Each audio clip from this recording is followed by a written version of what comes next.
And welcome back to MTG-Eternities. I'm your host, Carl. Now, we've had a few events this past week, and I'm going to go over those later on the show. First, I want to let you guys know I'm planning on posting another podcast later this week. Myself and a couple of really good friends of mine are going to be discussing the new commander decks that are going to come out. We're going to be discussing the viability of each commander, so on and so forth. So if you're interested, Commander as a format, that might be something you're wanting to tune into. With luck, we'll cover everything that we want to cover, maybe even a little more going into deck techs or something like that you can do with the commanders or some other ideas that you might be willing to try.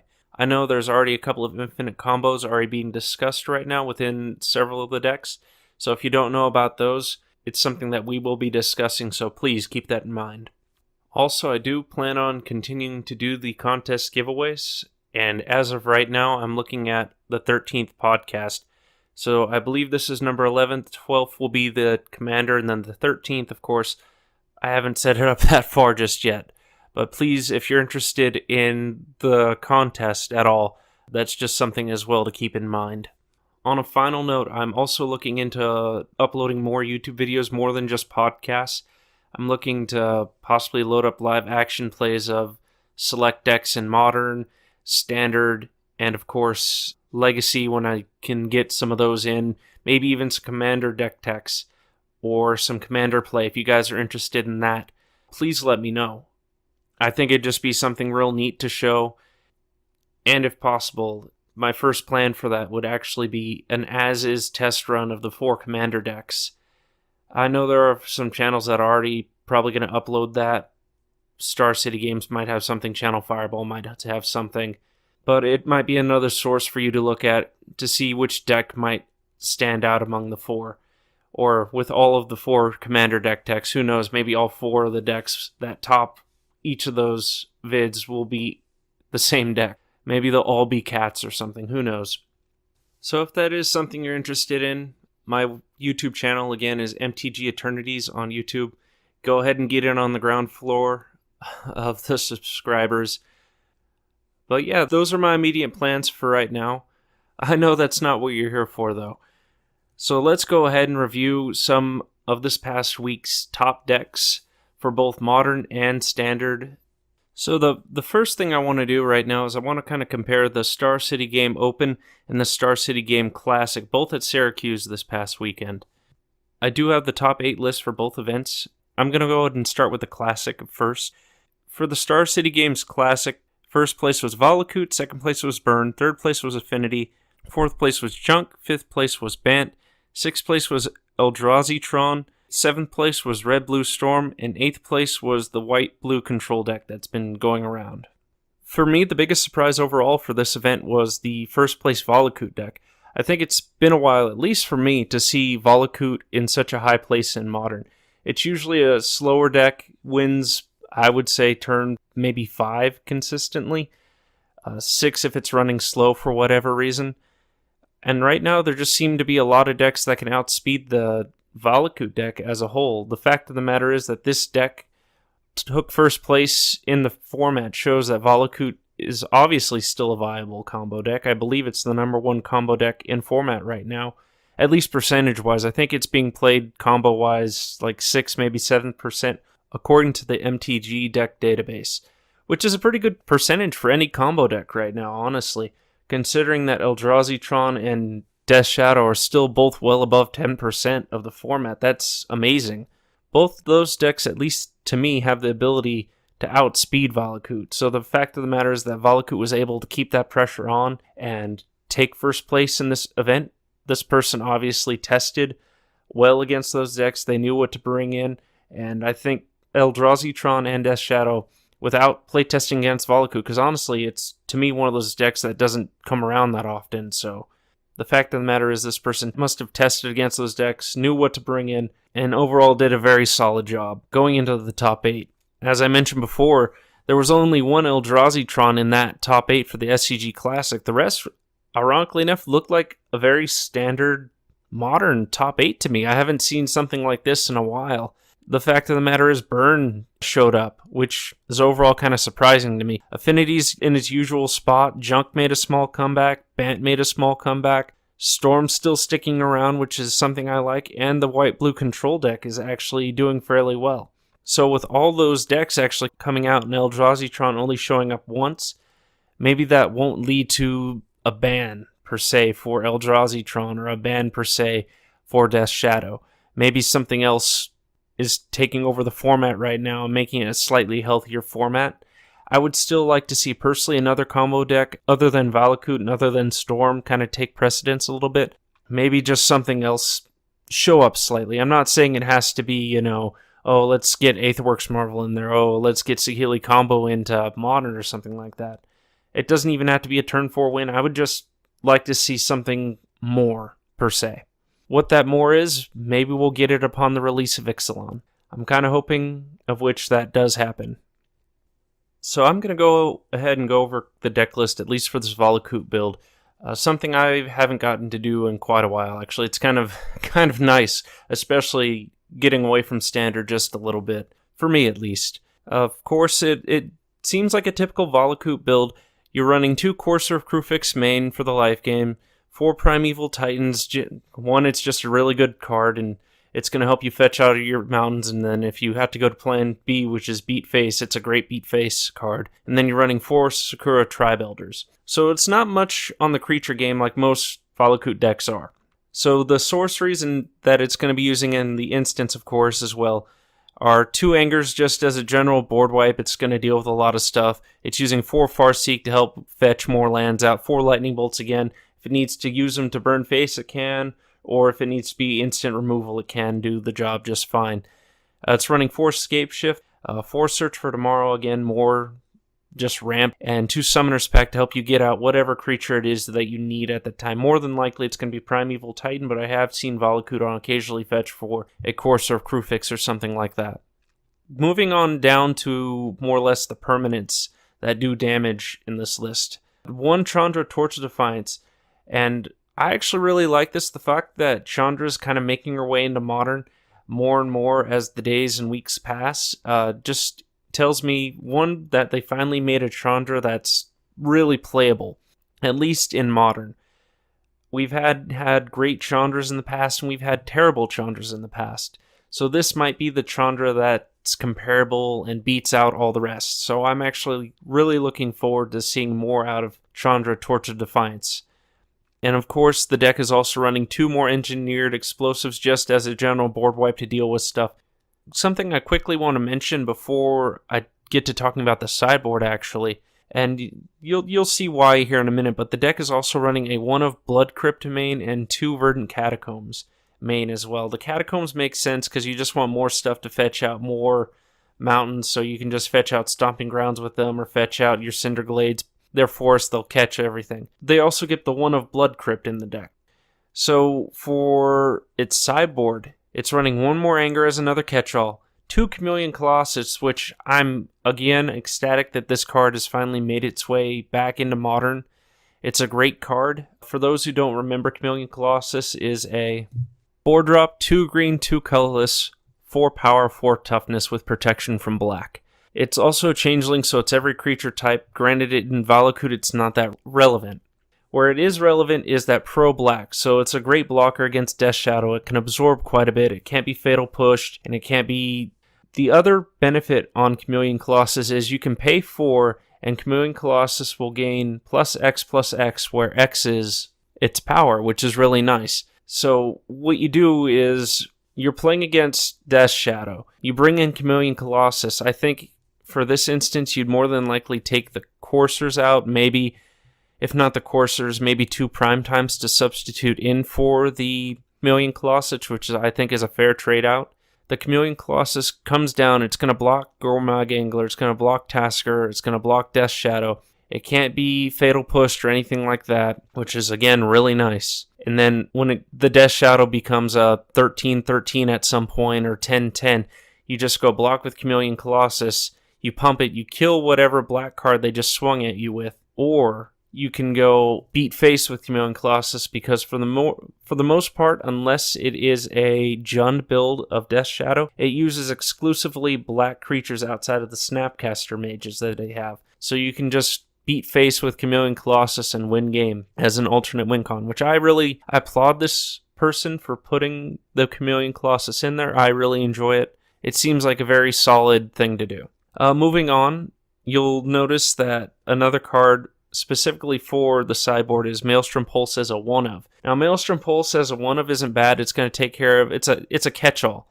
It can take care of any amount of tokens that need to die, or it can just take care of an Ensnaring Bridge, or it can take care of an Aven Mind Sensor on the field. Whatever you need it to take care of, it can take care of.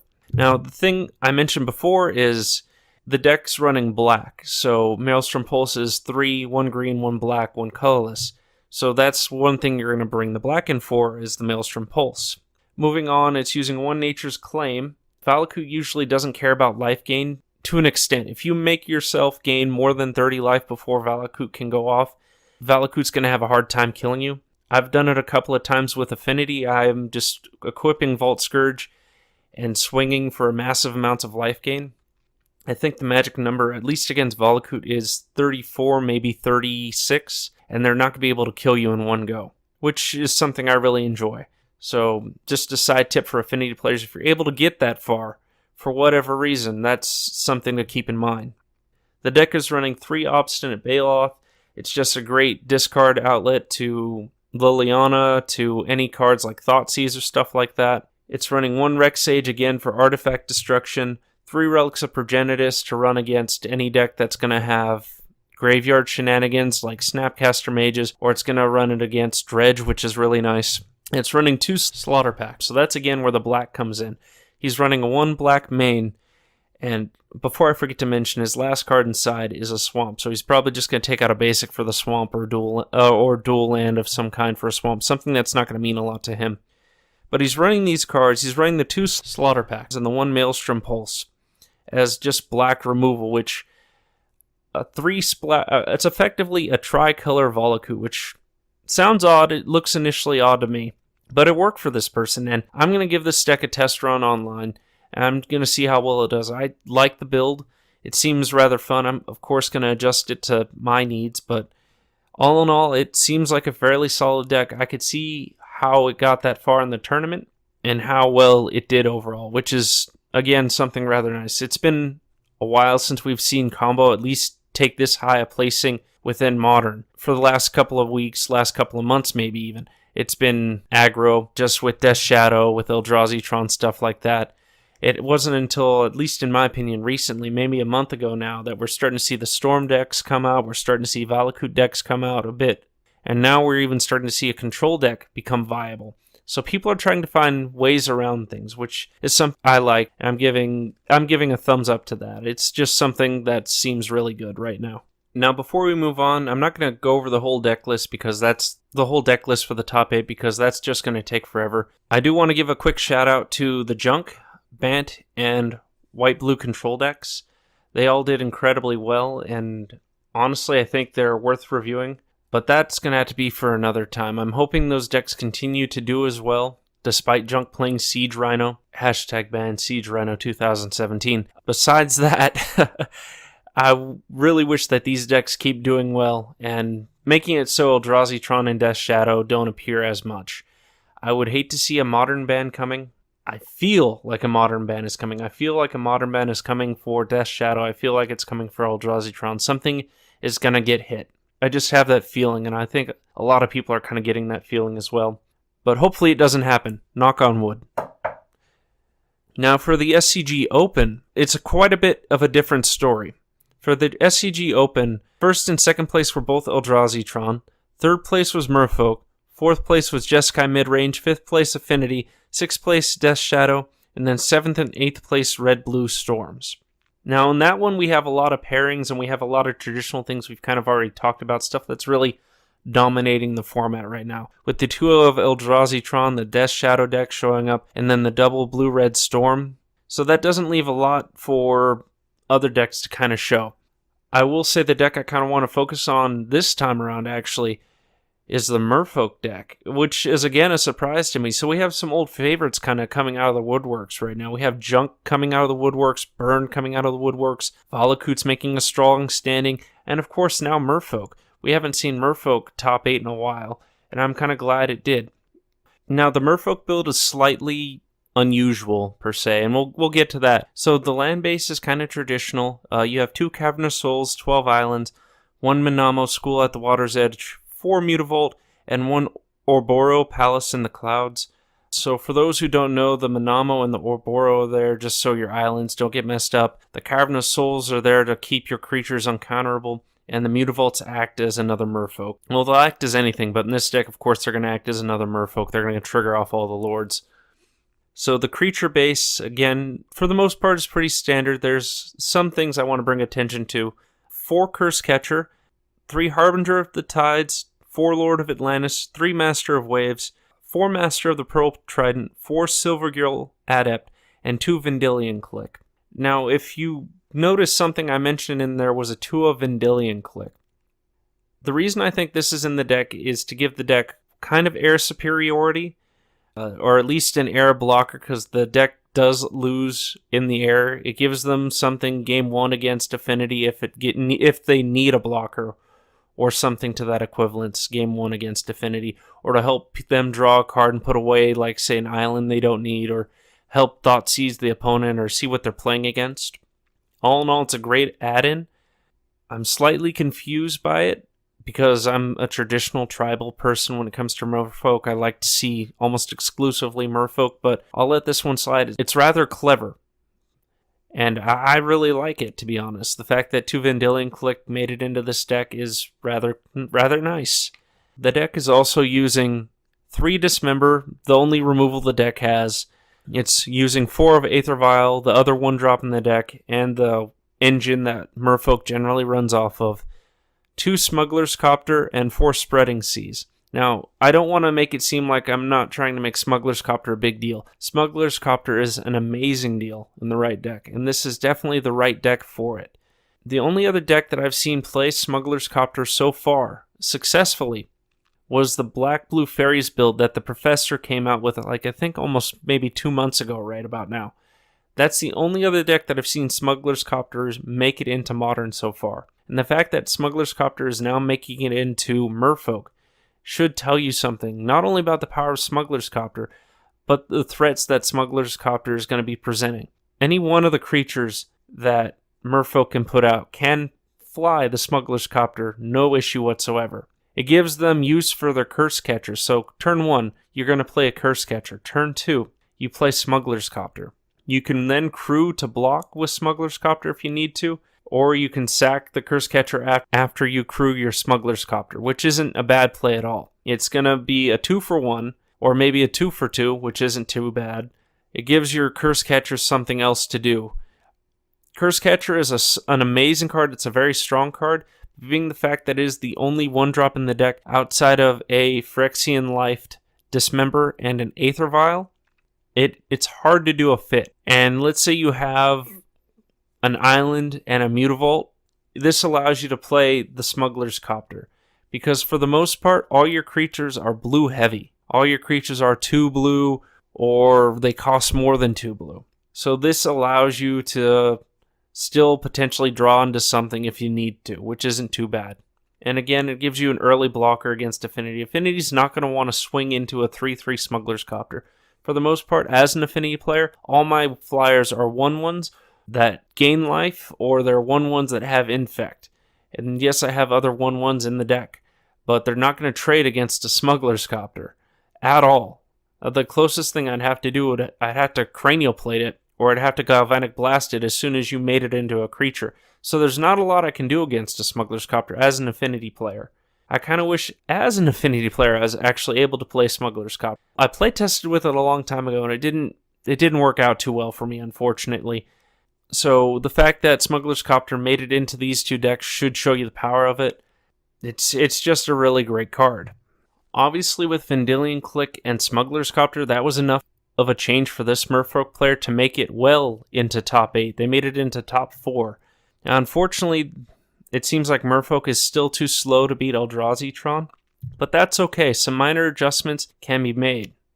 The Harbinger of the Tides is not going to do a heck of a lot against a hasted out Reality Smasher. There's not going to be a lot of cards that do anything against that. That's effectively what Dismember is in there for, is to kill that, but you're still going to end up 2-for-1ing yourself because you have to discard another card. And that's not to mention Thought-Knot Seer's still there, Matter Reshaper, a bunch of other powerhouse cards.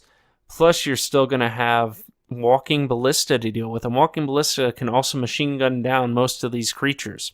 I do think if this player put Hero the Great Glass Spinner, even as a one-of in the deck, could have potentially saved him against a Walking Ballista, because that requires the person to remove at least 2 counters to deal with whatever it's going to be targeting. I could be wrong. Maybe they decided to cut that to make the better decision, but that's just where I see it. Kira the Great Glass Spinner is just a really good card in Merfolk.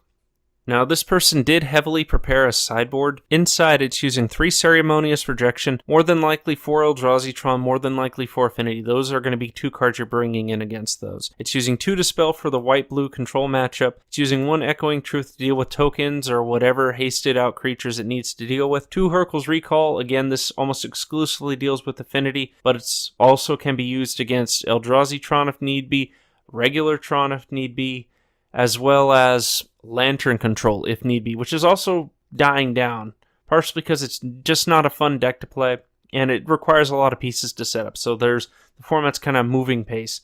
It's not to say you still won't see a Lantern Control deck out there. It's still something you should fear, but it is dying down. The deck is also using 2 Negate, again, more than likely for the white-blue control matchup, or any matchup that's going to be dropping down Angers or stuff like it's not going to like. 3 Relic of Progenitus, just to deal with Snapcaster Mages and deal with more dredge cards that show up. And 2 Unified Will, which I'm surprised that this card's making as much headway as it is right now. Unified Will, before I state what I'm going to say, Unified Will is an instant, 1 blue, 1 colorless. Counter target spell if you control more creatures than that spell's controller does. It's a very niche card. I don't even think it saw play in Worldwake or in original Zendikar when it was out. I could be wrong, but I'm not recalling Unified Will seeing play. Again, I could be wrong. But the fact of the matter is, Merfolk does put out quite a bit more creatures than most decks. It puts out 2-3 creatures optimally a turn if it's able to. And the fact of the matter is, Unified Will can counter any spell. So it's just as good as Counterspell, with the condition that, of course, you have to have more creatures. So as long as you're not going up against a spell that's just straight up removal, like Supreme Verdict or something like that, this card's going to get you straight value. I do like the fact that Unified Will is also making plays in Modern. I think it's still relatively low right now, so if you're specking on picking up Merfolk, Unified Will might be something that you want to look into. All in all, I'm excited that Merfolk made it to the top 8 in the SCG Open. It's a great thing that Merfolk's making a comeback. Hopefully it can keep this momentum going. I'd love Tribal. I would love to see a Tribal deck make it that far. I've play-tested the Merfolk matchup many a time with Tribal Elves, and if it wasn't for the fact that Elves are vulnerable to burn, an excessive amount of burn, mind you, I would say Elves is definitely the better matchup. You get Elves together, you get Goblins together, and you get Merfolk together. The 3 biggest and most iconic tribal decks, at least in Legacy and Modern. And Elves is going to come out on top via those 2 decks. Elves is just quicker, Elves is faster. It has access to Coco, and it has access to Chord of Calling.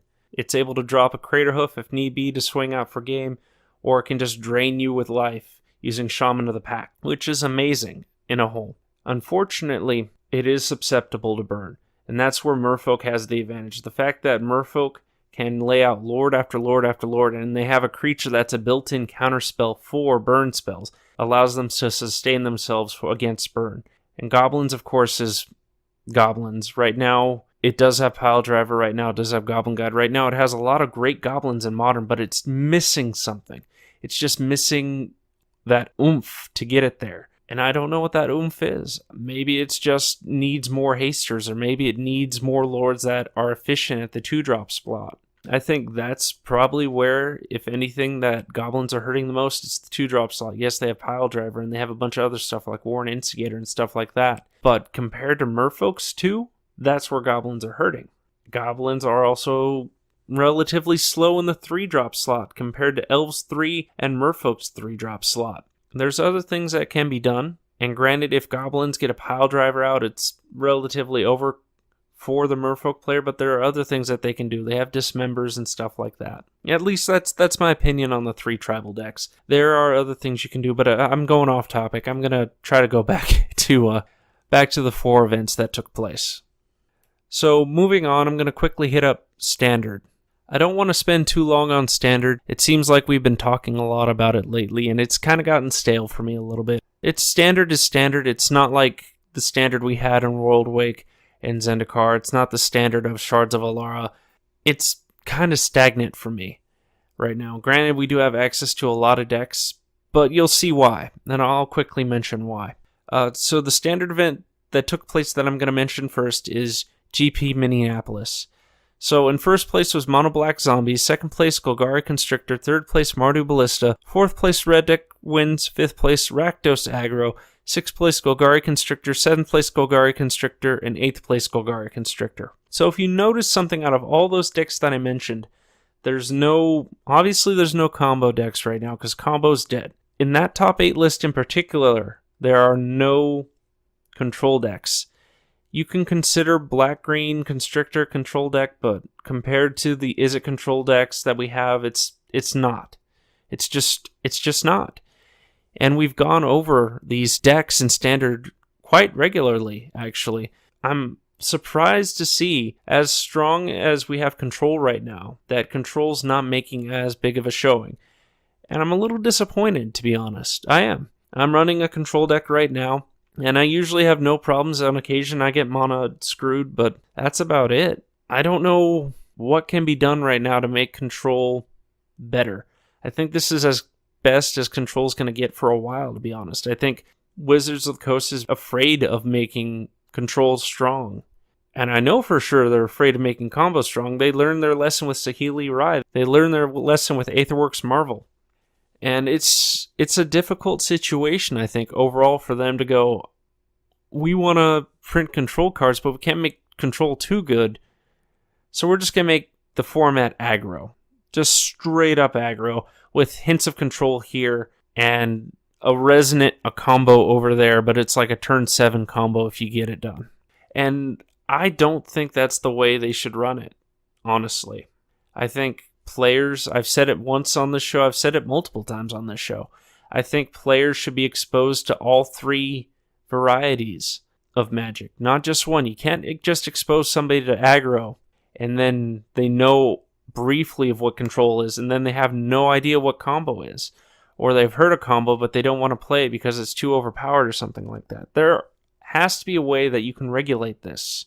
I would say if you want to set a precedent for Standard and you want to have combo in Standard, I would say the rule of thumb for combo in Standard is you can't win on turn 4 with combo. That precedent has been set for Modern, and there are some Modern decks that will occasionally win on turn 3 or turn 2. But for the most part, those combo decks get banned outright, or those combo decks just aren't reliable. Look at Goya's Vengeance. I think the precedent for Standard for combo decks has to be a turn 5, turn 6 max. That's what you have to be looking at. And there has to be sprinkles of control to be fit in that format as well. Even if you don't make control that great, I like the Izzet control deck that we have right now. I like the Timur control decks that are showing up. I like the Grixis deck control decks that are showing up, but they need an additional oomph to get there. So I don't know what can be done. I really don't. For Standard right now, it's just straight aggro. And to me, that's just not fun. That's why I enjoy Modern and Legacy a bit more. You get to play against different decks. You get to see different things. That's why I enjoy EDH a lot more, because you get to play with absurd amount of stuff. On the bright side, though, I don't think we have to worry about anything getting banned at all. It's either all going to rotate, or it's just not bannable. And it's an awkward situation, I think. I don't even want to talk about bans for Standard. I think Standard has seen enough bans. I think they need to let Standard recuperate for a long time before we even get to talking about that. I think there needs to be something that just takes the place of aggro, or control needs to make a better showing. Something needs to happen. And that's just in live events. I'm going to go over the other event, which is an MTGO Standard. And there was a top 8 in that one. The top 8 in this one also varies quite a bit compared to the top 8 in GP Minneapolis. So the top 8 in the MTGO standard was Timber Energy, Gruul Ramp, Mono Black Zombies, another Timber Energy, Golgari Constrictor, Izzet Tower, Mono Black Aggro, and Mono Black Zombies. So the difference between Mono Black Aggro and Mono Black Zombies is literally like 2 creatures. They're almost the same deck. Timber Energy, another aggro deck we've talked about on the show. Gruul Ramp showing up is ramping up into Ulamog or ramping up into Worldbreaker, even Neheb the Eternal. Just big creatures, do damage, get more mana, poop out a big creature. So it's effectively the way to get Ulamog out right now, which, fine, Ulamog showing back up. At least there's a ramp deck that's slightly different than the aggro decks that we currently have. And the only reason I even use the word slightly is because at least it's doing something a bit different. It's either killing your stuff or ramping. Not a huge difference. I miss Rampant Growth. I miss Cultivate. I miss Harrow. Heck, I even miss Kodama's Reach.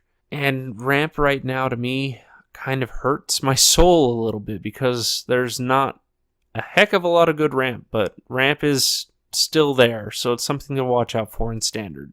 Outside of that, again, we're looking at an almost exclusively aggro list. There is one control deck, and that's Izzet Tower.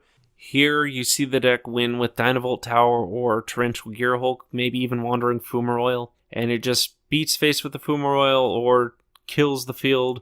It kills you eventually with Dynavolt Tower. It is running a 1 of Jace, Unraveler of Secrets. I'm not a huge fan of the Planeswalker, and I've heard people say it's basically atonement for Jace the Mind Sculptor. There's that Jace, and then Jace Living Guild Pact. Both those Jaces are kind of atonement for Jace Vryn's Prodigy and Jace the Mind Sculptor. Not huge atonements, but atonements nonetheless. I'm glad a control deck showed up. I'm, again, kind of surprised it's Izzet Tower of all things. But the online field, I would say, is just as strange as tournaments in, say, Kyoto or any other tournament that you generally see overseas. You can't base a format and you can't test a field based on an online thing. The online format, I would argue, is a different beast compared to the real-life format that we have. I would even say it's different than the Kyoto stuff. You can't really predict what is going to be good and what's going to be bad based on online things. But I digress. I'm going to leave Standard there for a bit. I don't really want to talk about it. Standard is kind of leaving a bad taste in my mouth right now. But who knows, maybe next week we'll talk a little bit more about it. So before I end this podcast, I want to go ahead and say that I am actually currently working on a modern deck tech. I'm testing it out to see how it does, and right now I'm kind of enjoying it.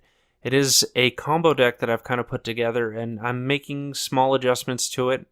Hopefully within a couple of weeks, I'll have it set where it's doing well, and it's successful in my local game stores that I just cycle around to. Either way, I'm going to let you guys know about the list via the podcast. I'll let you guys be the judge of it when it's all said and done. Till then, I'm going to kind of keep a surprise. And who knows, maybe you guys will want to try it out for yourself. Maybe it'll be the new combo to kind of help take up the space that has been left behind by other combo decks in the past, at least modern-wise. Just a quick reminder again, keep your eye out for the contest. I'm going to announce it via Twitter, and I'm going to announce it via the podcast when it happens. I'm going to have a real nice prize going on, so if you do like getting free stuff, keep your eyes out for it. Also, again, I do plan on posting another podcast later this week, heavily featuring the Commander decks that are coming out. So if you're into Commander, please stay tuned for that. It's going to be a nice wild ride for everyone.